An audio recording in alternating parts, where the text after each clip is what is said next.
두 구절 함께 큰 목소리로 봉독하시겠습니다. 마태복음 28장 19절 20절 말씀 시작. 그러므로 너희는 가서 모든 민족들을 가르치고 아버지와 아들과 성령의 이름으로 그들에게 침례를 주며 무엇이든지 내가 너희에게 명령한 모든 것을 그들에게 가르쳐 지키게 하라. 보라, 내가 세상의 끝까지 항상 너희와 함께 있느니라 하시니라. 아멘. 우리 함께 잠깐 기도하시겠습니다. 하나님 아버지, 저희가 무엇이고 하는데 긍휼히 여겨주시고 예수님을 통해서 놀라운 구원과 또 영생도 주시고 또 구원받은 후에도 그 은혜로 말씀으로 저희를 붙들어 주시며 아버지의 나라에 가기까지 저희를 사용해 주심을 감사드립니다. 오늘 성도님들 만사 제쳐놓고 하나님께 먼저 예배하고 또 일주일을 살기를 원합니다. 또 이 말씀이 우리 성도들의 큰 힘과 지혜와 또 길잡이가 되게 도와주시고 더욱더 신실한 성도들 되도록 도와주시옵소서. 예수님의 이름으로 기도했사옵나이다. 아멘. 우리 자리에 앉으시겠습니다. 오늘 오후에는 그 후반의 말씀을 드렸으면 합니다. 대신에 그 20절에 있는 말씀, 내가 너희에게 명령한 모든 것을 그들에게, 그러니까 그들이라는 건 그 19절에 나오는 그 모든 민족들에게 복음을 전하고, 여기에 가르친다는 말은 제자를 삼는다 혹은 복음을 가르치다, 선포하다 이런 뜻이기도 합니다. 그래서 구원받게 하고 그 다음에 어떤 것이 기다리고 있습니까? 첫째 순종인 침례를 주고, 거기서 그치는 것이 아니라 무엇이든 간에 예수님께서 그동안 3년 동안 가르치시고 결국 성경, 신약 성경, 구약 성경에 있는 모든 것들을 가르치라 이렇게 말씀을 하시고 있습니다. 그래서 여러분의 교회 이렇게 소개하는 것을 웹사이트나 주보에 보니까 또 이렇게 정문에도 붙어 있어요. 이 부산 성서 침례교회는 근본적인 교회다. 근본적인 신앙을 믿고 또 바른 성경을 가지고 바르게 사는 성도들을 또 교회로서 성장하고 있다. 이런 말씀을 제가 보았습니다. 이미 우리 여러분의 목사님 통해서 지난 수십 년 동안 잘 배우시고 또 그렇게 살고 계시지만 다시 한번, 그래서 우리가 전에 한 5년 전에 10년 전에 기도에 대해서, 사랑에 대해서, 용서에 대해서 배우셨잖아요. 그럼 더 이상 필요 없죠. 그것이 아니고 우리도 깜빡할 때가 있고 어떤 일에 대해서는 또 교회에 새로운 분들이 계십니다. 그래서 어떤 주제에 대해서 이미 잘 알고 있는 거지만 왜 또 목사님께, 제가 아니라도 우리 여러분의 김 목사님께서도 어떤 주제를 반복해서 가르치십니다. 그 이유는 뭐냐면 새로운 분들이 계셔서 그래요.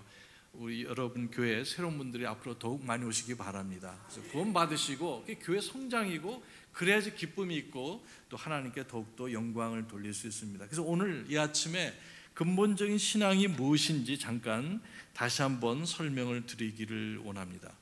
근본적인 믿음이라는 것은 뭐냐면 사실 모든 그리스도인들이, 교회들이 이런 신앙을 가져야 됩니다. 근데 여기 보니까 여러 가지 표현이 될 수 있지만 근본적인 신앙이라는 것은 그것이 무엇이든 간에 모든 것을, 성경에 있는 것이라면 모든 것을 가르치는 그 신앙이 근본 신앙입니다. 그 말은 뭐냐면 목사님 입장에서도 내가 전하기 쉽고 성도들이 받아들이길 좋아하는 그런 진리와 교리뿐만 아니라 여기에 사람들이 다소 싫어할 수 있고 좀 우리를 불편하게 한다 할지라도 이 전하는 것이 근본적인 신앙입니다. 그래서 여기, 왜냐하면 예수님께서 사람들이 좋아하는 것만 해라, 다른 사람들이 환영하는 것만, 또 교회 성도들이 좋아하는 것만, 그것이 아니라 우리 훌륭한 부모님이라면 어떻게 아이들이 좀 먹기 싫어도 먹이잖아요. 그것이 강요가 아니라 그 먹다 보면 나중에 보면 맛있어요. 또 그게요. 그러니까 편식을 가르치는 부모는 좋은 부모가 아니시죠. 좀 따끔하게 말을 할 때도 있고, 이것이 뭐냐면 바로 예수님께서도 여기 사도들에게, 제자들에게 명하신 것과 똑같습니다. 그래서 어떤 부분이 아니라 이것을 하루아침에 다 가르칠 수는 없습니다. 사도 바울도 성경에 보시면은 사도행전 20장 여기 17절에 내가 하나님의 모든 계획들을 밤낮으로 3년 동안 가르쳤다고 말씀하셨어요. 그러면서 그분은 또 이 철치 플랜터, 교회 개척자이기 때문에 선교사로서 떠나게 되시죠. 이 안디옥교회 오기 전에 약 10년간의 알려지지 않은 그런 세월이 있었습니다. 그것은 우리가 잘 모르지만 자기 고향에서 그렇게 지내셨는데, 그러나 우리가 확실하게 아는 기록으로는 사도 바울이 가장 오래 사역한 기간은 3년이었었어요. 선교사였기 때문에 계속 다니면서 여기 갈라디아 지역 터키, 그 다음에 유럽에 가서 교회를 개척하시는 사도 바울을 보게 됩니다. 그래서 3년 동안 최장기 체류하면서 그 에베소 교회를 개척하시고 그 성도들을 훈련하시고 또 지도자들을, 교회 목회자들을 세우셨는데, 거기 기록에 보면은 밤낮으로 3년, 그리고 사실 매일 이렇게 말씀을 가르쳤습니다. 두란노 서원입니까? 그래서 결국은 한 10년 정도면은, 우리는 보통 일주일에 3번 정도 모이잖아요, 대개 교회 평균 모임이. 그래서 매일 하지 않고 3번 정도 한다면은 3년이 아니라 약 10년 정도 걸리는데, 그럼 기본적인 근본 교리를 다 가르칠 수 있다, 이렇게 말할 수가 있습니다. 그래서 내가 10년 정도 된다면 성서침례교회, 독립침례교회 성도라면은 기본적인 근본적인 신학까지도 교리를 알고, 그리고 그것이 귀한 것인 것을 알고, 비록 내가 다른 곳에 이사를 가야만 하는 상황이라도 어떤 길을 찾아가냐면 같은 믿음의 길을 찾아가는 거예요. 그리고 저도 그렇지만 아마 김 목사님도 마찬가지일 것 같은데요. 만약에 우리 교회를 떠나서 가야 되는, 미국으로 간다든지 너무 먼 곳에 가시게 되면은, 만약에 다른 장로교를 찾아가신다면 그것처럼 모욕적인 것이 없습니다. 100명이면 100명을 다는 아니지만 절대 다수가 그 목사님 밑에서 배우신 성도들이 다른 곳에 가서 다른 독립침례교에 가는 것은 그 목사님에게 가장 큰 영광 중에 하나예요. 잘 가르쳤기 때문에. 근데 반대의 경우도 있습니다. 그 교회에 있을 때는 잘 다니고 헌신했다 그러지만 다른 곳에 가서, 특별히 미국 가서 보면요, 그렇지 않은 어느 교회 성도님들은 그냥 장로교회 가면 아무런 부담 없이, 그건 뭐냐면은 이 성경의 근본 교리를 안 가르쳤다는 말씀이에요. 여러분, 여러분의 교회와 목사님에게 감사하시기 바랍니다. 여러분 목사님은 이미 아름다운 그런 평판이 있으신 분입니다. 그래서 이게 근본적인 교회다 하는 것은 비록 어떻게 보면 성경이 있지 않은 용어기도 하지만, 그러나 성경을 이렇게 자세히 보면 우리 그런 내용들이 좀 나옵니다. 여러분 시편 11편 3절에 보시면, 기초들이 무너지면 의로운 자들이 무엇을 할 수 있으리요? 그러니까 우리 믿음에서도 여기에 기초가 되는 것이 있다는 겁니다. 아이들이 우리 학교 가서 수학을 배우고 영어를 배우고 국어를 배우는데, 언어 같은 걸 배울 때 뭐 하냐면 말하고 듣고 읽고 뭐합니까? 쓰는 거 배우잖아요. 그것이 뭡니까? 기초예요. 가정주부들이 집에서 하시는 일 중에 그 기본적인 것이 뭐냐? 뭐 하십니까? 식사 준비하시고 해주시고, 그 다음에 청소도 해주시고 빨래도 해주시고 자녀들 이렇게 가르치는, 이게 기본적인 거잖아요. 이런 것을 이제 우리가 기초적인 것이다. 농구를 하더라도 농구 선수들이 잘하는 사람일수록, 잘하는 선수와 그 팀은 뭘 잘하느냐? 기본적으로 드리블링을 잘합니다. 워킹이란 그 반칙을 하지 않고 계속 공을 두드리면서 상대편 직영으로 가서 여기에 이제 골을 얻는 건데, 드리블링 한 다음에 어떻게 해요? 내가 직접 하지 않더라도 나의 편에게 패스를 해줍니다. 그럼 빨리 30초 안에 점수를 얻을 수가 있죠. 그래서 그 패스를 하고, 세 번째는 슈팅을 하고, 만약에 골에 안 들어가면 어떡합니까? 그걸 다시 리바운드를 잡아서 또 공격하는, 자, 이런 것이 뭐냐면 농구의 기초입니다. 이런 것처럼 성경에 역시 그리스도인으로서 당연히 알아야 되고 익혀야 되고 훈련시키고 또 삶에 적용하는 기본적인 것들이 있을까요? 없을까요? 있다고 말씀하시는 겁니다. 그래서 흔히 말하길 말씀과 기도와 교제, 전도는 기본적인 생활이다.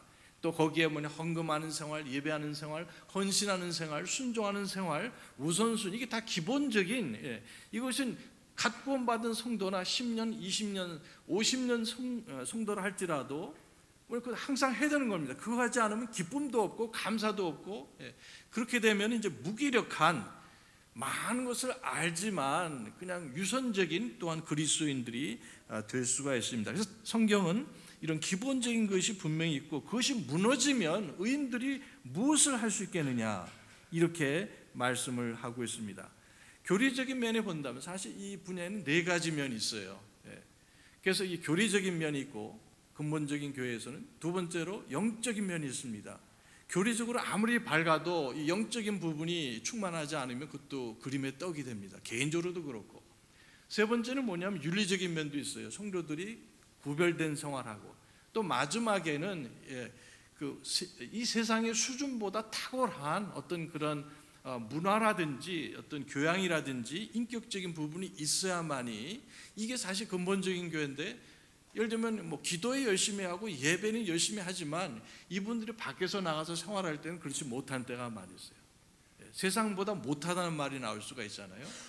그래서 이게 그런 면이 있는데, 참 여러분 이렇게 그런 걸 생각하지 않더라도 이 부산 성서 침략에 오면 그 네 가지를 다 느낄 수 있어요. 그래서 참 얼마나 귀한 목회 사역이고, 여러분의 간증과 여러분의 믿음의 본이 큰 축복이 개인적으로도 됩니다.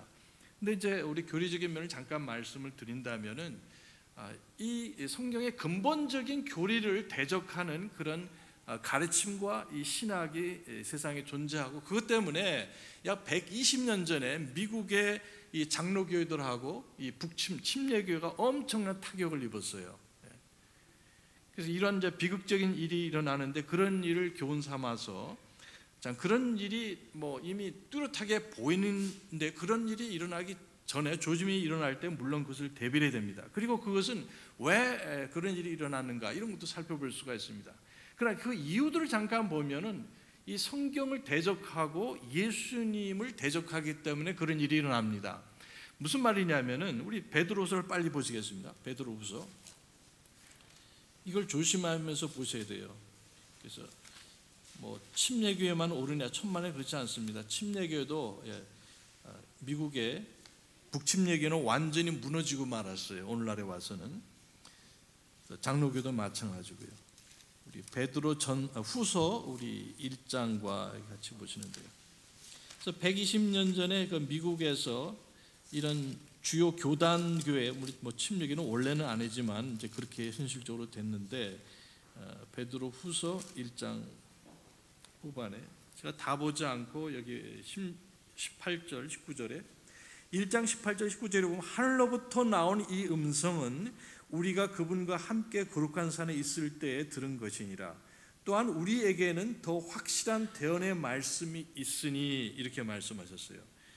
17절에 보시면 제가 한번 말씀드린 적도 있지만, 베드로는 여기에 자기가 하나님의 육성을, 하나님 아버지의 육성을 들었습니다. 10절에 보면은, 17절에 뛰어난 영광으로부터 이러한 음성이 그분께 나서 이르기를, 이 사람은 내 사랑하는 아들이라, 내가 그를 매우 기뻐하노라. 이 말씀은 성경에 2번 나옵니다. 그리고 이것은 하나님 아버지께서, 그분께서 하나님 아버지로부터 존귀와 영광을 받으셨느니라. 침례 받으셨을 때 이런 놀라운 메시지가 하늘에서 내려왔어요. 또 변화산상에 오르셨을 때 말씀이 오르셨는데, 이 하나님 아버지의 육성을 직접 듣는 것은 보통 특권이 아닙니다. 그렇잖아요. 여러분 들어보신 적 있어요? 저 들어본 적 없습니다. 어떤 분 부러워할 수도 있습니다. 야, 그 베드로라는 사람은 그 음성을 들었고, 또 특별히 세 사람만, 베드로, 야고보 세 사람만 높은 산에 올라갔을 때 예수님이 호련히 변화되시고, 그리고 그 본성을 이렇게 보이셨는데, 그 영광을 보이셨는데, 그리고 하나님 아버지께서 이는 내 기뻐하는 아들이라. 이런 특권이 누가 있겠어요? 우리가 부러워할 만하지만, 그러나 베드로께서는 그거 부러워할 일이 아니다. 그리고 18절에 그런 19절에 가서, 또한 우리에게는, 잘 들으십시오, 이것보다 더 확실한 대언의 말씀이 있으니, 이렇게 말씀하셨어요. 그것이 뭐냐면 성경 기록의 말씀이에요. 저와 여러분이 가지고 계시는, 바울도 신구약 66권을 가지지 못했었습니다. 베드로도 신구약 66권을 가지지 못하셨어요. 왜냐하면 AD 한 66년경에 돌아가시고, 후에 여기 보니까 우리 요한께서 계시록과 요한 1, 2, 3서 이 기록하신 것을 못 보고 이 소천이 되셨습니다. 근데 보니까 그분들보다도 우리는 어떻게 신구약 60 다 있잖아요. 그렇죠?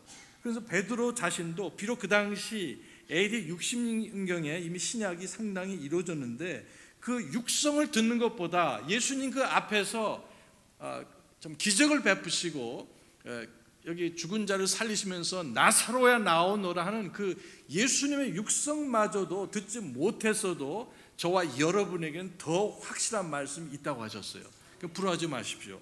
그래서 이 놀라운 살아계신 하나님의 말씀, 완전한 말씀이 그들에게 주어졌는데 마귀는 가만히 있지 않죠. 그래서 이 120년경에 미국도 영국도 마찬가지지만 이 하나님의 말씀에 대한 공격, 이 성경이라는 것은 인간의 말이고 사람이 만든 것에 불과하기 때문에 오류가 있다고 이 독일의 그 자유주의 영향을 받아서 공부한 그런 미국의 신학자들이 다시 미국에 와서 교단에 들어가고 그 다음에 신학교에 들어가서 젊은 여기 장로교 목사들과 그 다음에 침례교 목사들을 가르치기 시작했습니다. 특별히 북침례교회, 남침례교는 그런 영향을 초기에 덜 받았어요. 그래서 여기에 그 하나님 말씀에 대한, 자 보십시오. 하나님을 어떻게 알 수 있습니까? 하나님의 존재를, 하나님의 영광을, 하나님의 그 신성을, 신격을 어떻게 합니까?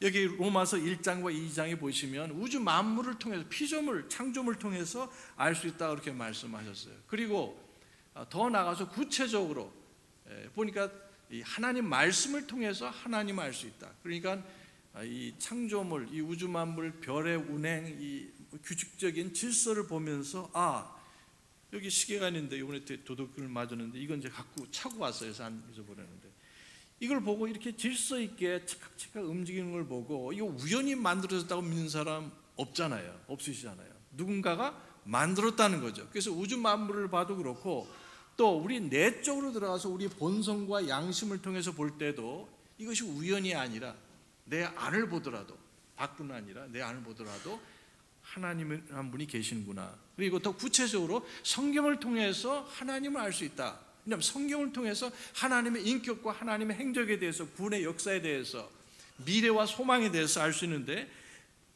그것은 결국 누굴 통해서 알 수 있냐면 누굴 통해서 알 수 있어요? 또한 예수님을 통해서 알 수 있죠. 그런데 그 예수님마저도 우리가 어떻게 합니까? 바로 이 성경을 통해서 예수님을 알 수 있는 거예요. 따라서 이 자유주의, 이 지옥에서 나온 자유주의 신학이라는 것은 하나님의 말씀을 공격하고 그 말씀에 계시된 유일하신 구원자 하나님 예수님을 공격한 것입니다. 그럼 이제 그것이 기초예요. 만약에 성경이 부정이 되고 예수님이 부정이 되면, 그분의 죽으심과 그분의 부활 이런 것이 부정되면 믿을 게 뭐가 있어요? 다른 종교 경전하고 다른 것이 무엇이 있습니까? 예수님이 똑같은 인간이라면 우리의 구원자가 되실 수 없습니다. 그분도 구원자가 필요하신 죄인에 불과하기 때문에 그렇습니다.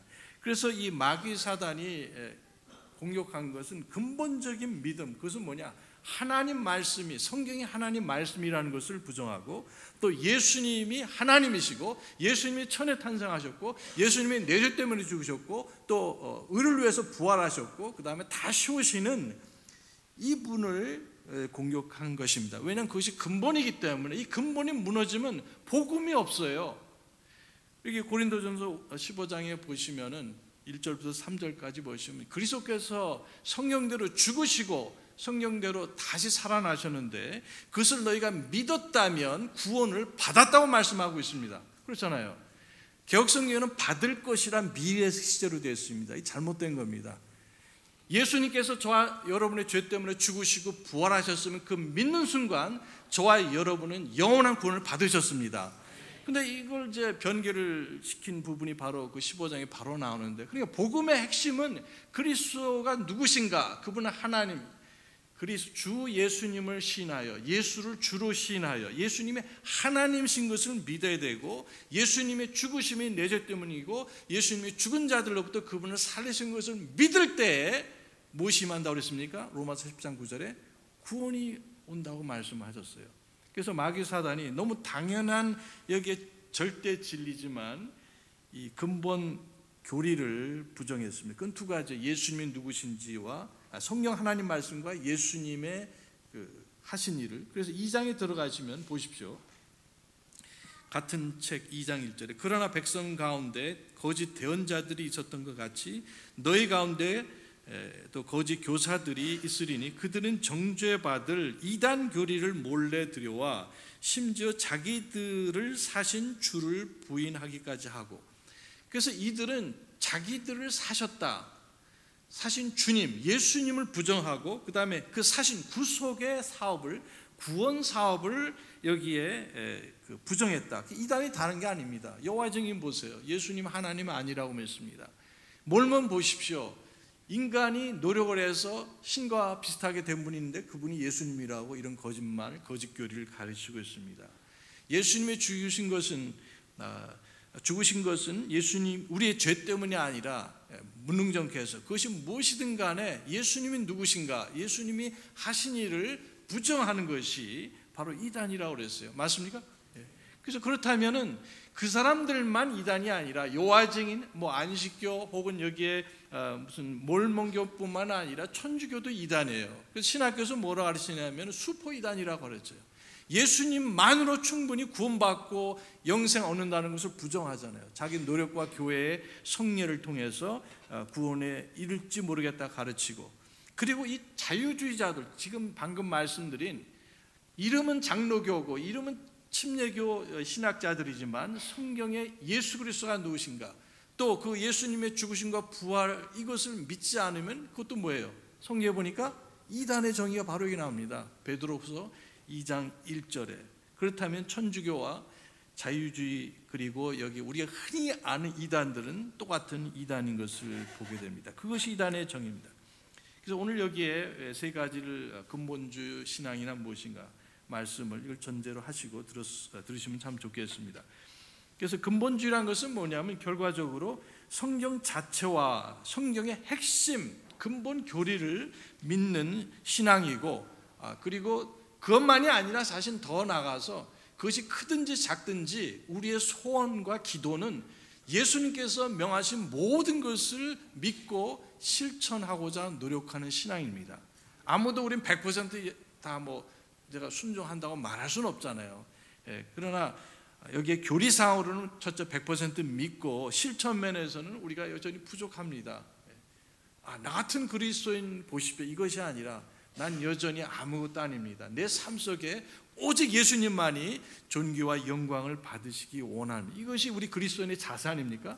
그래서 여기에 교리적으로는 분명히 확실하게 근본교를 믿지만, 그러나 실천 면에서는 저 부족한 사람입니다. 저 부족한 목사입니다. 하나님의 종에 불과합니다. 이렇게 표현하는 것이죠. 그러나 역시 크고 작은 것을 다 떠나서 그 성경에 있는 모든 진리를 알고 배우고 믿고자 하는 그런 신앙이라고 그렇게 말씀드릴 수 있어요. 그래서 그 기본적으로 이제 많지만 수십 개가 있지만 5개부터 시작한다고 말씀드렸어요. 이미 배우셨죠? 뭡니까? 성경이 하나님의 말씀. 첫째, 이 성경을 떠나서 우리가 아무것도 할 수 없다. 진리를 떠나서는 아무것도 할 수 없다. 첫째가 이 성경이 하나님 말씀이다. 성경이 하나님의 말씀 포함하고 있다가 잘못됐다고 이미 말씀을 드렸어요. 두 번째는 뭐냐면, 세 번째, 네 번째, 다섯 번째는 전부 다 그리스도에 관한 겁니다. 우리 주 예수님. 아까 말씀드렸잖아요. 마귀 사단이 하나님 말씀을 공격하고 예수님의 그 인격과 행적을 부정한다, 이렇게 말씀을 드렸어요. 그래서 첫 번째는 하나님 말씀, 두 번째는 예수님의 신성과 천하 탄생, 세 번째는 예수님의 대속적인 죽음, 네 번째는 예수님의 신체적인 부활. 저희 뉴저지에 있을 때 가장 큰 감리교회 목사님이 계셨는데요, 예수님의 천여 탄생, 재림 안 믿습니다. 부활도 안 믿으세요. 아주 유명한 그 아동 문학가신데 안 믿습니다. 감리교회가 미국에서는 가장 리버럴하죠. 자유주의적이고 근본주의 신앙에 반대되는, 한국은 조금 더 보수적이에요, 그에 비해서. 그러나 여전히 약합니다. 네 번째는 이제 신체적인 부활, 영적으로만 부활하신 것이 아니라 완전한 몸으로 영원히 사시는 몸으로 부활해 주셨고, 또 우리의 부활을 보장하십니다. 근데 여기 보시면은 다섯 번째로 이제 임박한 재림, 언제라도 예수님, 사도 바울 때도 사실 예수님 오실 수 있었어요. 요한 때도 오실 수 있었고, 그러나 아마 성령께서 마지막에 아마 데려가실 것을 보시고 연장이 된 것 같아요. 그런 면에서는요. 그 노후 이제 죽음 임박해서는. 그러나 5세기도 오실 수 있었고 10세기도 오실 수 있었고 오늘도 오실 수 있을까요, 예수님이요? 네. 예수님이 오시는 것을 위해서 징조가 꼭 필요할까요? 필요한 건 아닙니다. 뭐 있을 수는 있어요. 그러나 그것이 있어야지 예수님 오시는 건 아닙니다. 어느 시대고 오늘 밤에도 오늘 예배 마치기 전이라도 예수님은 오실 수 있는 것을 우리가 임박한 재림이라고 합니다. 다 같이 해보세요. 임박한 재림. 그래서 언제라도 우리 성도들이 예배하고 있을 것을 말씀하셨습니다. 그러나 거기에 그치지 않고 침례교의 근본 교리가 있어요. 약간 그 5가지도 더 확장이 되지만 그건 두 번째로 제가 침례교 교리. 그래서 1920년대에 이제 그 장로교하고 특별히 침례교에 엄청난 그런 공격과 이런 이단 교리와 자유주의가 들어왔는데, 특별히 미국과 영국에서 거기 보면은 이제 침례교 사람들은 우리 다 장로교나 감리교나 침례교 믿는 거 아니냐. 그러나 우리는 여전히 침례교이기 때문에 그 침례교의 그런 특징과 더불어서 그런 것을 이제 또 주장을 했습니다. 그래서 북침례교에서 1920년도에 여기 보니까 커티스 로스라는 그 목사님이 그 북침례교 그 교단 총회가 모이기 전에, 저희는 교단 안 믿습니다. 어쨌든 하는 분들이 있었으니까 그분들이 모여서 우리는 근본적인 그런 믿음뿐만 아니라 우리가 근본적으로 우리 침례교 사람들이 성경적으로 믿는 교리가 있다, 그래서 그런 것을 선언을 했습니다. 그래서 뭐 베프티스트 펀더멘탈리즘이라는 그런 책도 나와 있어요. 어쨌든 이제 이런 그것을 보면은 우리 그 침례교 사람들은 유아 세례 안 믿잖아요, 당연히요. 또 우리는 독립교회를 믿잖아요. 그래서 그 8가지 정도, 그래서 예를 들면은 성경이 하나님의 말씀이다, 그런 최고의 권위다, 말씀일 뿐 아니라 만약 유아세례, 저 장로교 목사님 중에서 유아세례를 안 믿는 분이 계세요. 제가 뉴저지 있었을 때. 그래서 목사님 유아세례 주십니까? 안 주신다. 왜 그러니까 성경이 그런 거 없기 때문에. 얼마나 좋은 분인지 모르겠어요. 자, 자기 전통에서 자기 신학교 교단에서는 하지만 자기 안 한다는 거예요. 그분 따님은 우리 이제 둘째 아이하고 같은 학교, 이렇게 고등학교를 동네에 다녔는데 이제 한번 식사를 한 적이 있습니다. 그래서 성경이 최고의 유일의 권위이다 이렇게 말하고, 또 두 번째로는 예를 들면은 빨리 그냥 말씀만 드리겠습니다. 우리가 그 지역교회의 독립성, 자치권을 말씀하고, 세 번째는 모든 그 믿는 자들의 제사장 직분을 믿고, 그 다음에 우리가 교회 두 직분, 목회자와 집사, 목사님과 집사, 그 다음에 우리 개인적인 신앙의 자유, 그 다음에 우리가 또 그 세퍼레이션, 그러니까 성경적인 분리, 또 교회의 2가지 직분, 자, 이런 것들을 7, 8가지를 우리가 이제 그렇게 믿습니다. 침례교의 특징으로. 이미 아마 여러 기회를 통해서 배우셨으리라고 믿기 때문에 열거만 이렇게 목록을 드립니다. 근데 더 나가서 이건 남침례교에서도 믿고 가르치는 거예요. 그럼 침례교니까. 그래서 침례교회, 남침례교회 그 웹사이트를 찾아보시면요, 거기 우리도 믿는다, 우리가 똑같이 믿어요. 그러나 그것을 넘어서, 그러니까 장로교든지 개신교든지 우리 침례교든지 아까 그 5가지 처음에 말씀드린 거 있잖아요. 말씀과 예수님에 관한 건 다 믿어야 안 믿어요. 성경적인 장로교라면 믿습니다. 잘못된 장로교들은 그건 안 믿죠. 또 침례교회들도 그 5가지뿐만 아니라 지금 두 번째로 말씀드린 그 침례교의 특징을 믿습니다. 그러나 독립 침례교는 그걸 더 넘어서 강하게 믿는 것들이 있어요. 예를 들면은 성경의 보존을 믿죠. 이 장로교고 침례교회고 아직까지도 이 보존을 믿지 않습니다. 예수님 뭐라고 하셨어요? 하늘과 땅은 없어지겠으나 그러나 내 말들은 없어지지 않는다고 말씀하셨어요. 그래서 우리는 학자나 신학자를 믿지 않고 우리는 예수님의 말씀을 믿습니다. 지금도 완전한 말씀이 어딘가 있다는 말씀입니다. 그 다음에 구령을 믿어요. 저도 말씀드리지만 토요일마다 전도 나가고 모르는 사람도 찾아가고, 또 이미 우리 교회 오신 분들, 또 관계를 통해서 아시는 분들 최선을 다해서 그렇게 전도를 합니다. 그 다음에 여기 보니까 우리가 그 성경적인 분리를 확실하게 행하고, 배도적인 그런 기관들과 협력을 안 합니다. 우리 교회 협의하고, 빌리그레암 목사님 오셨으니까 무슨 큰 집회, 지금 돌아가셨지만 큰 뭐 집회를 한다든지, 자, 이런 것들을 하지 않죠. 그 다음에 성경적인 표준, 구별된 생활. 지금 우리 동성애가 문제가 아니라, 동성애 물론 잘못됐지만 여러분, 우리 자녀들 앞에서 여러분이 교회 성도라면은, 아직 뭐 구원받지 않은 사람은 해당이 안 되지만 남자들은 남자 옷을 입어야 돼요. 남자가 여자 옷 입고 여자가 남자 옷 입으면 이게 성 정체성이 무너지는 겁니다.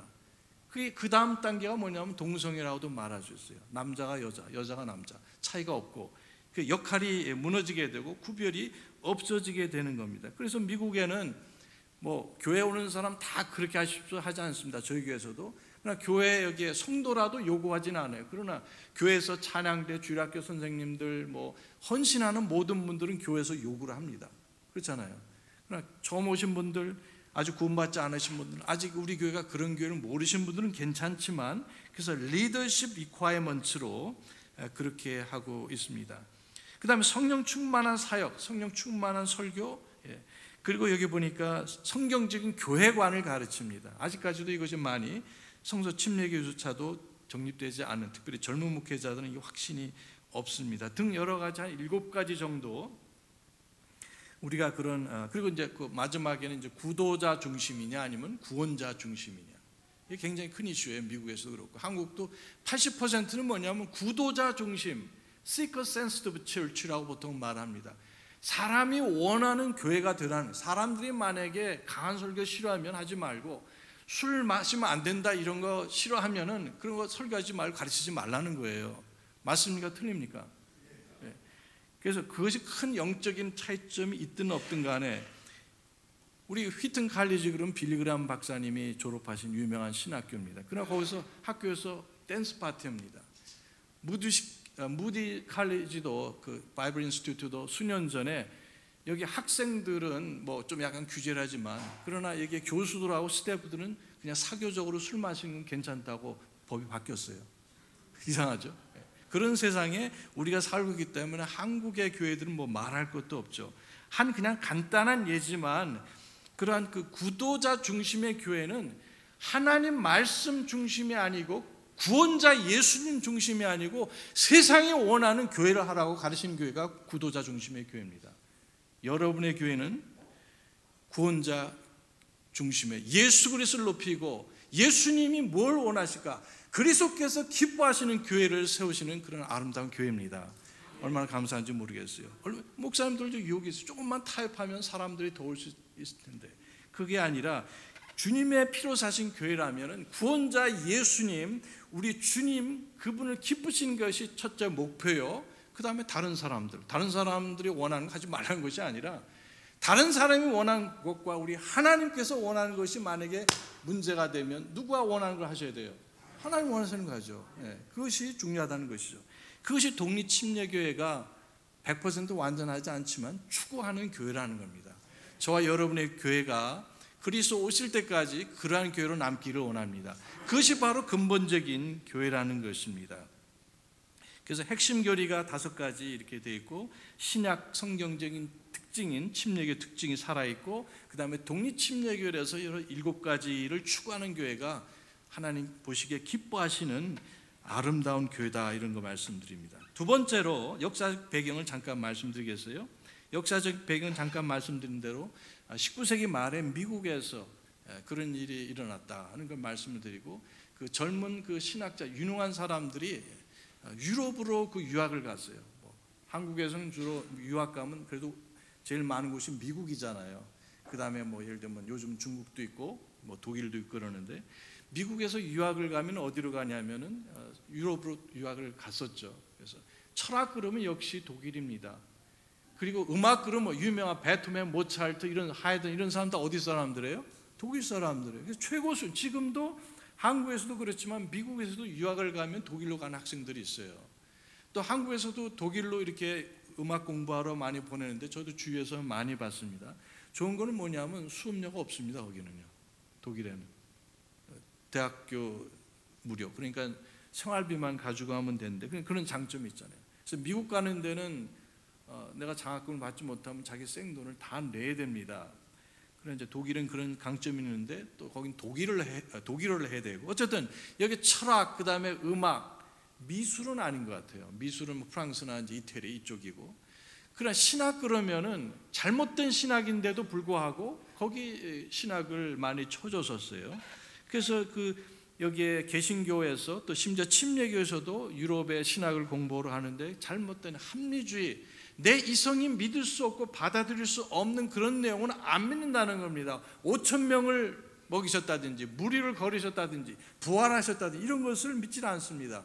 그 신학자라는 사람들이 물론 성경 비평을 하고 이것은 말씀이고 하나님의 말씀이 아니고 이러면서 킹제임스 버리고 하는 이런 신학이 독일 신학이었는데, 결국 그 사람들이 거기서 공부를 하고 하겠다고 와서 목회를 한 사람도 있었지만 교단으로 가고 신학교에 가서 교단에서 정치하고 그다음에 신학교에서 주도권을 잡고 젊은 그 신학생들을, 목회자들을 그렇게 훈련시켰다는 겁니다. 따라서 10년, 20년, 30년 되면은 그런 사람이 많아지겠어요? 적어지겠어요? 많아질 수밖에 자연이치죠. 그래서 그 다음에 이제 그 나이 드신 오래된 성경대로 믿는 신앙을 가진 장로교 목사님들과 침례교 목사님들이 이렇게 서서히 이렇게 떠나시면서 그 사람들의 표가, 상대방의 표가 더 많아지고, 자 우리가 이걸 어떻게 어떤 교수를 뽑을까요? 어떤 결정을 할 때 표결을 할 때 당연히 성경을 대적하고 예수님의 신성과 이런 근본 교리를 믿는 사람들을 이분들이 다 배제되고, 따라서 맨 처음에는 5%, 10% 이러다가 나중에 70%까지 장악이 되기 때문에 결국 교단이 넘어가게 된 겁니다. 그런 사람들이 뭐 거기 가기만 하면 스트레스를 받아가지고 성경을 부정하고 예수님을 부정하니까 그 성경 믿는 사람들이 거기 앉아 있겠어요? 그러니까 결국 나올 수밖에 없어서 장로교나 침례교에서 새로운 교단을 시작하고, 북침례교에서도 닥터 캐첨이라는 사람이 1930년대에 여기에 레귤러 베프티스트라는 무브먼트를 시작하고, 그 다음에 10년 후에 또 두 번째 그룹이 나왔어요. 그 사람들이 컨서티브 베프티스트라는 그런, 그래서 이렇게 나오면서 일찍 나온 사람, 늦게 나온 사람, 남침례교에서는 이런 문제까지는 아니지만 세력화되고 남침례교가 또 여기에 교단화되니까 나온 사람들이 있었으니 그 중에 한 분이 노리스 박사라는 분이에요. 그래서 그분이 20년 동안 그 교회를 이제 일으키시면서 당시 미국의 최대의 교회를 세우셨어요. 포스워스에 있는 제일 침례교회. 그리고 동시에 나중에는 여기에 디트로이트의 미시간에 있는 템플 침례교회, 거기에 책임자를, 부목사를 누굽니까? 닥터 빅이라는 빅 박사님을 두고 4,000명 되는 교회, 여기는 7, 8천 명 이상 되는 두 교회를 담임을 하셨어요. 한 달에 한 번씩 가서 설교하시고, 대단한 목회 아닙니까? 미국에서 제일 큰 교회였었어요. 그래서 이것이 위시가 돼서 많은 사람들이 그런 지도력을 따르고 배웠어요. 그래서 그분이 시작한 신학교회에서 마치 그 골리앗을 다윗이 무찌르니까 그 부하들이, 그런 용사들이, 다른 용사들이 그 다른 거인들을 무찌른 것처럼 그 학교 출신들이 졸업해서 목회를 하는데 그 교회들이 다 성서 침례교회들입니다. 이제 결국 나중에 여러 문제들이 있어서 신학교 운영과 이런 문제에 있어서 그분의 제자들이 나오시게 됐어요. 더 성경적으로 하고 그런 어떤 지나친 이런 지도력에 대해서 반대를 하고 나와서 1950년에 성서 침례 친교회를, 국제 침례 친교회를 시작을 했습니다. 그 밑에서 배우셨기 때문에 그 졸업생들이, 목회자들이 미국의 60년대, 70년대, 80년대에 메가 철치들을 다 세우셨어요. 정말 그 하나님께서 그 교회들을, 그 목사님들과 성도들을 놀랍게 사용하셨습니다. 그래서 50개 주에서, 미국 50개 주가 있잖아요. 그 중에서 18개 주에서 가장 큰 교회들이 다 성서침례교회, 독립침례교회 있었어요. 10대 교회에서도 여기 8개 교회가 독립침례교회, 성서침례교회, 남침례교회 하나 있고, 100대 교회 중에서 35개 교회가 성서침례교회 내지는 독립침례교회였습니다. 미국에서는 구분이 사실 없어요. 독립침례교회, 성서침례교회가. 이제 이런 것들을 이제 보게 되는데 얼마나 감사한지 몰라요. 그러니까 그분들은 바로 믿을 뿐 아니라 사는 것도 그렇게 바로 살았기 때문에 그것이 위대한 놀라운 이 간증과 증거가 되어서 사람들이 수없이 구원을 받았습니다. 그래서 그런 역사적 배경 가운데서 그 19세기 말에 1880년대부터 그런 움직임이 있어서 1920년대에 와서 거의 싸움이 마무리가 돼서 그렇게 됐습니다. 사실 그 근본주의란 말은 말로서는 사실 1920년경에 아까 말씀드린 그 로스라는 사람이 글을 쓰면서 그 성경의 근본적인 것을 믿는 사람들, 그 근본적인 것들이 뭐냐, 펀더멘탈스다 이렇게 말하고, 그 근본적인 것들을 믿는 사람들을 근본주의자라고 부를 수 있으면 좋겠다. 그래서 그런 말이 그부터 이제 더 파퓰라, 그러니까 더 많이 알려지게 되고 사용됐다는 것을 보게 됩니다. 근데 그것은 사실 갑자기 성경대로 믿는 사람들이 19세기 말에 생긴 건 아니에요. 예수님께서 지금 아까 우리 28장 여기 말씀에서 나오는 것처럼 세상 끝날까지 내가 너희와 함께 하리라 말씀하셨어요. 잘 보십시오. 그것을 우리가 성경적으로 말할 때 신약 교회의 지속성이라고 말합니다. 다 같이 보세요. 지속성. 그러니까 예수님께 내가 가서 모든 민족들을 가르쳐서 구원받게 하고 침례주고, 그 다음에 내가 너에게 명령한 것을 모두 지키게 하라. 모든 것을 가르쳐 지키게 하라. 그리고 보라, 내가 세상 끝날까지 너희와 항상 함께 있으리라. 예수님은 항상 함께 하기를 원하시는데 그 함께하는 대상이 없으면 말이 돼야 안 돼요.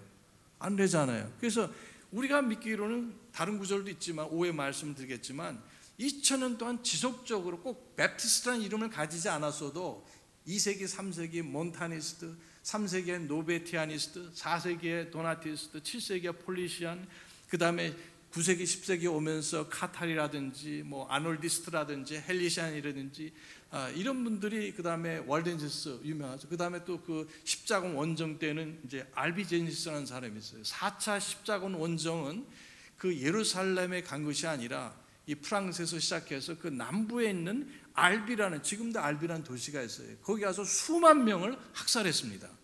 저와 여러분 같이 구원은 오직 예수님에게만 있고 성경들을 믿는 사람들 다 학살했어요. 누가?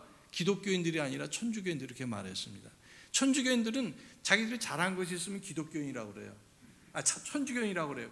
근데 잘못한 거 있으면 내가 아니고, 그래서 어디 여행하다가 뭐 잘못하면은 미안합니다, I'm sorry 하지 말고 스미마생 이렇게 하라고 그랬어요. 그럼 저 일본 사람이 저런 뭐 실수를 했구나. 오케이, 그냥 봐주지. 자, 그런 식으로 이제 속죄양을 삼는 거죠. 뭐 시스템이 잘못된 거니까 뭐 사람은 다 마찬가지겠습니다만은, 그래서 이러한 일들이 있었고, 영국에서도 스펄전 목사님, 당시 뭐 세계적으로도 마찬가지겠지만 영국에서 제일 큰 교회 6,000명이 모는 그런 교회를 했어요. 이런 마이크 시스템도 없이. 그러나 이분이 거의 이제 그만두시고 돌아가실 때쯤 됐을 때는 영국도 그런 자유주의 영향을 받아가지고 무너지고 있었어요.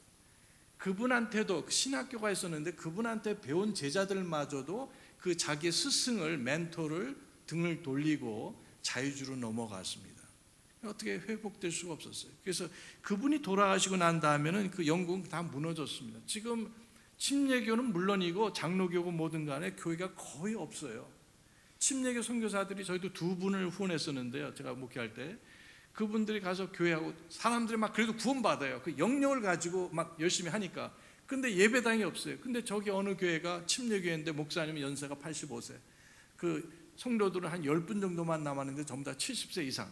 그 교회 갖고 있으면 뭐합니까? 그래서 같이 합쳐가지고 여러분 예배당이 필요하니까 이 예배당 여러분 쓰시고 교회 합치고, 그 다음에 여기에 젊은 선교사님이 열심히 전도, 교회가 80명, 90명, 100명, 그 큰 교회입니다. 그 나라에서는요. 자, 이런 나라가 된 게 뭐냐? 이 성경을 대적하고 그리스도의 인격과 그 다음에 사역을 대적하는 사람들이 주도권을 잡게 될 때 교회가 이렇게 무너지고, 핍박이 아니라 이러한 사악한 사상과 신학에 의해서 교회가 무너진 것을 보게 됩니다. 자, 이에 대해서 만약에 우리가 이 근본주의를 좀 학문적으로 정의를 한다면 이런 것들이 있어요. 잠깐 소개해 드렸으면 좋겠습니다. 조지 달러라는 여기 밥존스 대학교의 그 석좌 교수, 역사학자인데요. 이런 말을 했어요. 이 근본주의라는 것은 뭐냐? 혹은 근본주의자라는 것은 성경이 말씀하는 확실한 진리와 자세를 문자적으로 선포하고, 다른 쉽게 말씀드리면 성경에서 긍정적으로 말씀하시는, 자, 이것이 의로운 생활이고 이것이 구원이고 이것이 하나님 뜻이라는 것을 선포하는 겁니다. 진리뿐만 아니라 마음 자세를 이제 그렇게 뜻하고, 그다음 두 번째, 모든 비성경적인 것을, 비성경적인 교리와 자세를 호전적으로 폭로하는 겁니다. 이것이 잘못됐으면 이건 세상적입니다. 이건 육신적입니다. 이것은 하나님을 대적합니다. 근데 거기 또 모든이란 말이 들어있어요. 둘 다. 그래서 이게 모든, 그러니까 선과 악, 긍정적인 것, 부정적인 것을 모두 선포하는 것이 뭡니까? 근본주의라는 거예요. 아까 우리 마태복음 28장 보셨잖아요. 사람들이 싫어하는 건 안 하는 거. 이거는 사람들이 싫어하는 걸 매주마다 설교하면 안 되겠죠. 그렇죠? 그러나 때때로 필요할 때 이것은 잘못, 이건 거짓 평화고 이건 거짓 진리고 이것은 거짓이라는 것을 말씀을 하셔야지 그분이야말로 근본적인 성도요, 집사요, 또 목사님인 것을 보게 됩니다. 그 다음에 여기에 빌이라는, 데이빗 빌이라는 역사학자가 있어요. 우리 이분 책은 번역도 되는데 아주 간단히 좋은 말을 했습니다.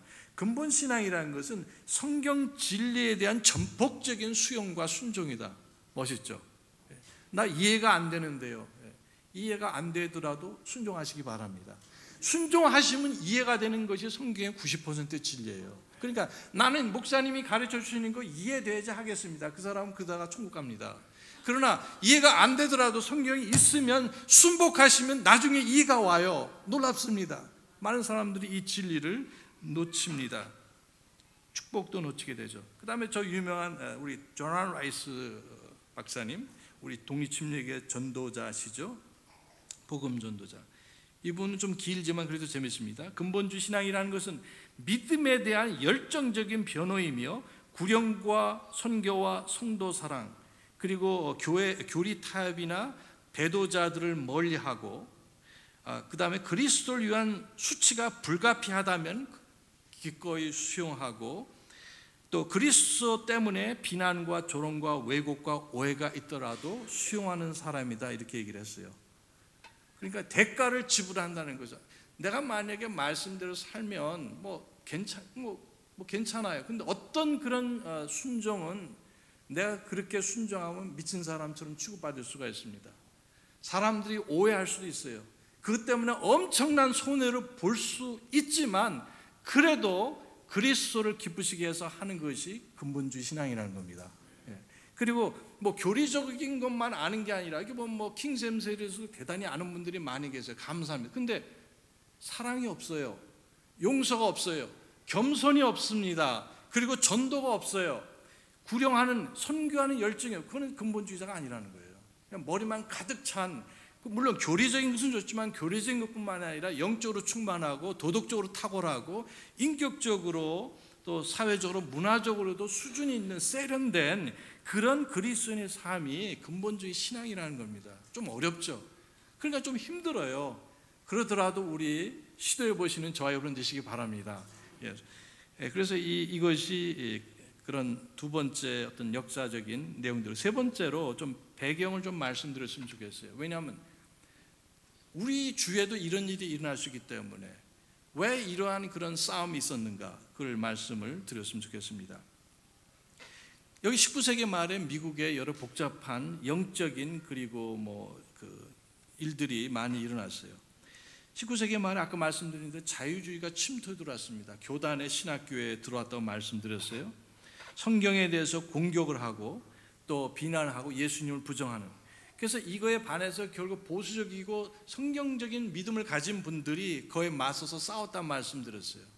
그런데 그 중에 하나는 뭐냐면 이 설교를 세미나가 아니라 이 컨퍼런스 사경회를 하고 봉집회를 했는데 그것을 다 기록해 놓은 것이 유명한 설교집이 있는데 하나, 그것이 이제 펀더멘털즈라는 그런 책이 있습니다. 번역은 안 됐지만 여러분이 펀더멘털즈라는 책을 치시면 R.A. 토레이라는 유명한 분이 이 A.C. 딕슨이라는 분하고 같이 편집을 했고 다 나와 있습니다. 책을 사실 필요가 없어요. 영어지만 영어가 가능하신 분들은 보실 수 있어요.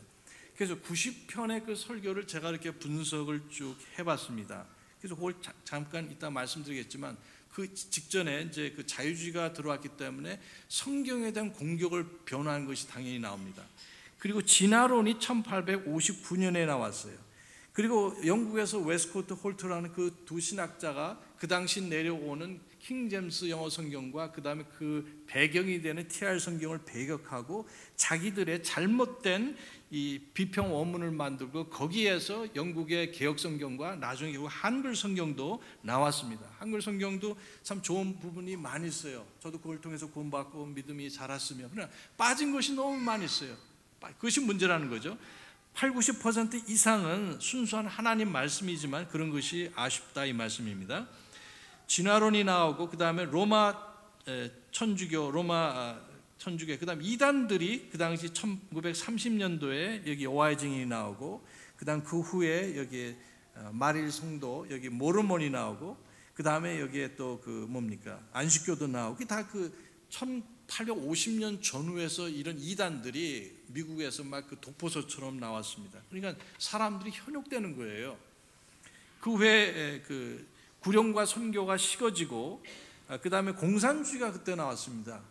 영국에서 시작됐지만 1848년에 칼 막스가 영국에서 시작했고 그 후에 여기 엥겔스가 1872년에 그래서 많은 학교들과 그 시스템이 사회주의, 공산주의 영향을 받게 됐어요. 그래서 이 90편의 설교 중에 여기에 대한 잘못된 것을 지적하는 이 프린스턴 신학교, 그러니까 이 자유주의로 넘어가기 전에 혹은 신정통파라는 그 잘못된 신학으로 넘어가기 전에 프린스턴 신학교, 장로교의 최고의 신학교죠 당시에요. 그 신학교 교수가 이것을 반박하는 그 설교가 또 여기 나오기도 합니다. 그 다음에 이제 이민이 1880년대부터 1920년까지 그때는 뭐냐면 누구든지 이민을 환영했습니다. 그러니까 예를 들면은 내가 켄터키로 간다 그러면은 들어와서 일주일 동안 모든 검사를 받고 건강하고 켄터키까지 갈 수 있는 차비만 있으면 누구든지 환영을 했어요. 그래서 그 미국 역사상 가장 많은 이민자가 들어왔습니다. 그래서 가난한 사람들이 주로였었지만 그래도 또 거기에 그 로마 캐톨릭이 제일 많이 왔어요. 그 아일랜드에 몇 번이나 걸쳐서 대기근이 있어가지고 인구의 4분의 1이 죽었습니다. 그런 상황들이 있었고 그래서 이 남부 유럽에서 많은 이민자들이 들어와서 천주교가 대거 들어왔습니다. 이런 어려움. 미국에서는 사실 로마 천주교 사람이면 대통령이 될 수 없었습니다. 최초로 로마 천주교인이면서 대통령이 된 사람이 있으니 존 F 케네디였죠.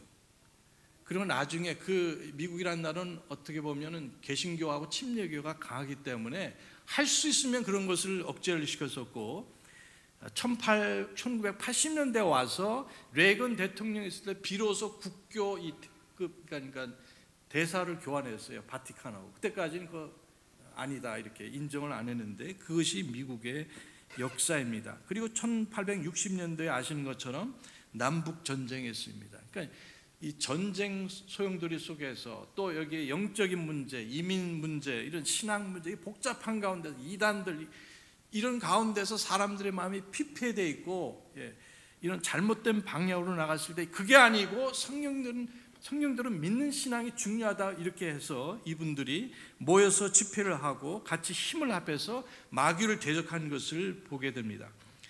아까 90편의 그 설교들을 보시면은 그 중에 28개 그 설교는 성경 이슈예요. 성경을 대적하는 이거 모세가 안 썼다. 이거 뭐 오류가 있다. 축자 영감을 대적하는 이런 거에 대해 3분의 1 내용이 성경 이슈입니다. 두 번째는 뭐냐면 하나님은 누구신가? 변증학, 그 다음에 진화론에 관한 것이 10편이에요. 창조를 부정하는 이런 잘못된 과학, 진짜 참 과학이 아니죠, 진화론은. 그 다음에 천주교와 이단에 대해서 8편, 예수님 자신에 대해서 8편, 성령님에 대해서 2편, 구원과 성화와 기도에 대해서 14편, 교회에 대해서 1편, 전도와 해외 선교에 대해서 10편, 재물에 대해서 1편, 그 다음에 여기 사회주의, 공산주의에 대해서 1편, 재림에 대해서 2편, 개인 간증 5편. 그러니까 이 설교 내용을 가만히 이게 주시해 보면은 그 당시 이슈가 뭔 것을 우리가 또한 추적할 수가 있습니다. 여기 교회와 사회주의라는 설교를 하신 분이 계시는데 찰스 어드맨이라는 분이 계셨는데 공산주의가 왜 잘못되느냐, 사유재산을 부정하고 또 여기 성경적인 믿음과 교회와 성경 자체를 거부한다. 교회는 도대체 부자들의 클럽이라고 주장하는 이런 것을 지적하고 있고요. 또 이들의 사관은 유물사관입니다. 그래서 물질이 우선이고 사람들의 정신적인 부분, 우리에게는 영적인 부분에서 전혀 타치하지 않은 그런 반성경적인 하나님을 대적하는 사상인 것을 그렇게 했어요. 사회주의는 그 국민을 이게 부품으로 만들고 공산주의는 여기에 노예로 만든 것이 공산 독재인 것을 보게 됩니다. 사람들이 맨 처음에 나오면 야 어려운 사람 도와주자는 차원에서는 없는 사람들 이건 굉장히 유혹이 되지만 그러나 잘못된 것을 성경적으로 아주 적나라하게 잘 그렇게 표현을 해놨습니다.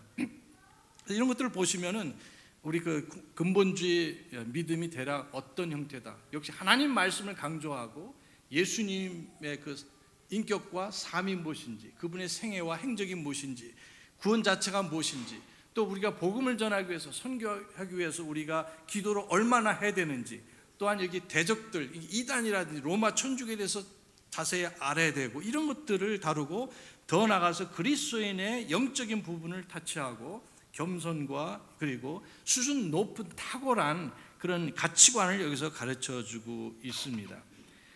그래서 여기서 근본 신앙을 이렇게 몇 가지, 이렇게 세 가지를 말씀을 드렸는데요. 어떤 유래, 또 배경, 그리고 그 내용이 뭔지 이렇게 몇 가지를 말씀드렸어요. 마지막에 들을 수 있는 거는 우리가 좀 조심을 해야 될 것들이 있습니다.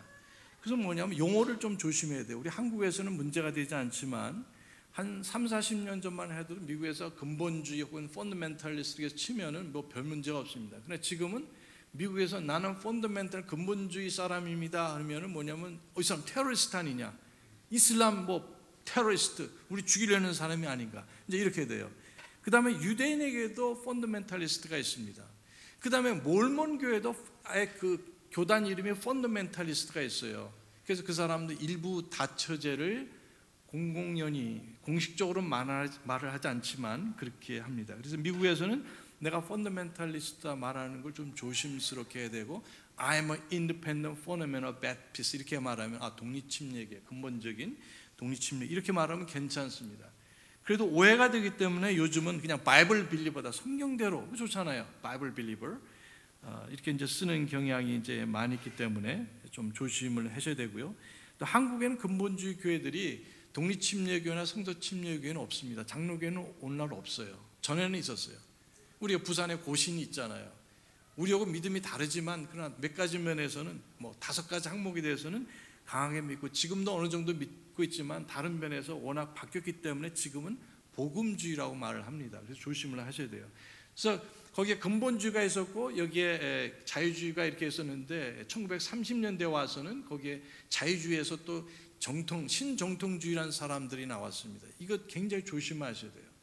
그러니까 이 사람들은 주체성이 진리다, 이 사람들이 주체사상 믿는 건 아닌데 그 말뜻은 주관성이 진리다. 무슨 말이냐면은 성경에 있는 말씀이 다 하나님 말씀이 아니고 이 말씀이 내 귀에 들리든지 내가 읽을 때 내가 이해가 되고 적용이 될 때 진짜 하나님 말씀이라는 거예요. 맞아요, 틀려요? 그렇듯 하잖아요. 하나님 말씀과 성경이 내가 이해가 되든 안 되든 그것은 하나님의 말씀입니다. 그렇죠? 이 하나님 말씀이 나를 괴롭게 하고 내가 싫고 불편하게 만들어도 하나님 말씀이에요. 그래서 그 사람들은 따라서 소위 명제적인 진리, 명제적인 진리라는 것은 아주 단순한 진리입니다. 뭐냐면 A는 B다라는 것, 예수님은 하나님이시다, 모든 사람은 죄인이다, 예수님만의 구원의 길이다, 이런 것을 믿지 않습니다. 그 진리가 아니라는 거예요. 객관적인 진리 혹은 명제적인 진리를 믿지 않고 어떤 말씀이든 간에 내가 봐서 내가 이해가 되고 내게 축복이 되면 하나님 말씀입니다. 천만에요. 우리 성경은 우리가 이해가 되든 아니 되든 순종을 하든 아니든 간에 적용이 되든 아니든 간에 영원 전부터 영원 끝까지 하나님의 말씀입니다. 그래서 이런 신정통주의, 그래서 미국에는 PCUSA라는 교단이 바로 그런데 한국에는 통합직교회들, 영락교회, 저도 영락교회를 다녔었어요. 세문안교회, 명성교회 이런 교회들이 배교적이고 에큐메니컬하고 그 사람들은 동성애도 괜찮고 실제적으로 미국에서는 동성애자 사람들이 그 교단에서는 장로교죠, 교회 회원되는 거 환영합니다. 그 사람들 안수도 줘요. 자, 이런 교단이 있고 안타깝습니다. 1950년대 와서는 아까 그 세 개 했던 근본주의, 자유주의, 신정통주의가 있었는데 이 근본주의자들 가운데서 나온 사람들이 있어요. 그래서 그 사람들을 신복음주의라고, 다 같이 한번 해보세요. 신복음주의. 좀 어려운 말을 좀 써서 죄송합니다만은, 그래서 이분들은 좀 우리가 좀 많이 좀 공부를 해야 된다. 뭐 공부하는 건 나쁜 건 아니지만 하나님 말씀 제쳐놓고 공부하는 건 문제고, 그 다음에 여기 보니까 대화를 해야 된다. 이 예수님의 신성과 예수님의 천하탄생, 죽음, 부활을 부정하는 사람들하고 대화하자는 거예요. 대화하는 것이 아니라 복음 전해야 됩니다. 그들이 신학교 교수고 목사를 할지라도 구원 받았어요, 안 받았어요? 예수님이 하나님이신 것을 믿지 않고 예수님이 내 죄 때문에 죽으시고 부활하신 걸 믿지 않고 구원 받을 수 있어요, 없어요? 구원받지 않은 사람이니까 그건 대화의 대상이 아니라 뭡니까? 전도의 대상입니다. 그런데 이 사람들은 그걸 무시하고 대화의 대상으로 삼고, 뿐만 아니라 우리가 교단을 잃어버렸으니까 다시 이것을 회복해야 되겠다. 침투해 가서 그 신학교에 가서 가르치고 그 교단에 가서 일하자. 천만에요.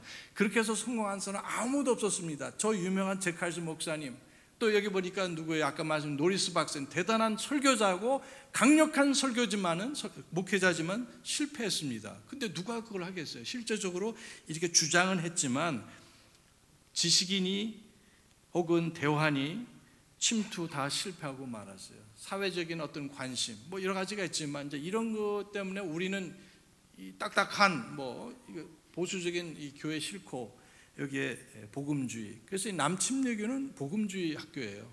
교단이고 교회들입니다. 그래서 그 사람들은 근본주의가 아니고 복음주의고, 그 사람들은 어떤 성경도 괜찮고 성경의 보존을 믿지 않습니다. 그들은 많이 구령하지 않습니다. 최대 1,500만의 교단이지만 전도를 안 하고, 그 40만 교회가 있어요. 그러나 평균 1년에 구원받고 침례받는 사람이 한 명이에요. 한 교회에. 그러니까 전도를 하는 거예요, 안 하는 거예요? 안 한다는 거죠. 교단이 우리보다 훨씬 크지만 구령과 침례, 그다음에 역사관, 침례교 역사관이 잘못됐고 교단화되어 있고, 여기 남침례교회 그 선교사가 5,000명 정도 됩니다. 그렇게 1,500만 되는데 독립침례교 선교사들이 토탈 5,000명 정도 돼요. 우린 250만 밖에 되지는 않지만 미국에서 숫자는 거의 비슷합니다. 그다음 배교하고 음악도 세상적이고 락큰롤 쓰고 은사주의도 수용하고 종말론도 여러 가지 다소 복잡하고 그리스도인의 성별에 대해서, 생명윤리에 대해서, 국가관에 대해서 여러 가지에 대해서 우리하고 달라요. 제가 보기엔 25가지 이상이 다릅니다. 자, 이런 가운데서 우리는 뭘 해야 됩니까? 우리는 더 겸손한 마음을 가지고 내가 아니요 그리스도께서 우리 삶 속에서 존귀와 영광을 받으시는 그리스도인으로서 교리에 충실하고, 또 이렇게 영적으로 성령으로 충만하고, 또 여기 보니까 도덕적으로 탁월하고, 모든 면에서 우리 가정을 보더라도 또 우리가 하고 하는 가치관 이런 걸 볼 때 믿지 않은 사람이나 다른 교회 사람들을 볼 때 여러분 교회처럼 그 탁월함을 유지하시기 바랍니다. 여러분 좋은 교회에서 좋은 목사님 밑에서 너무 아름답게 잘 배우셨습니다. 저도 목사님 통해서 배우는 것이 너무너무 많습니다. 얼마나 감사한지 모르겠어요. 한국에 김용 목사님과 또 여러분이 계시다는 것이. 그래서 여기서 만족하지 마시고 앞으로 더 주님 오신 그날까지 이 4가지면 교리 면에서 더 충실하시고, 영적인 면에서, 또 윤리적인 면에서, 또 세상의 모든 면에서 본이 되고 탁월함을 보여주시면서 하나님께 영광 돌리시는 귀한 교회 되시기 바랍니다. 다시 기도하시겠습니다.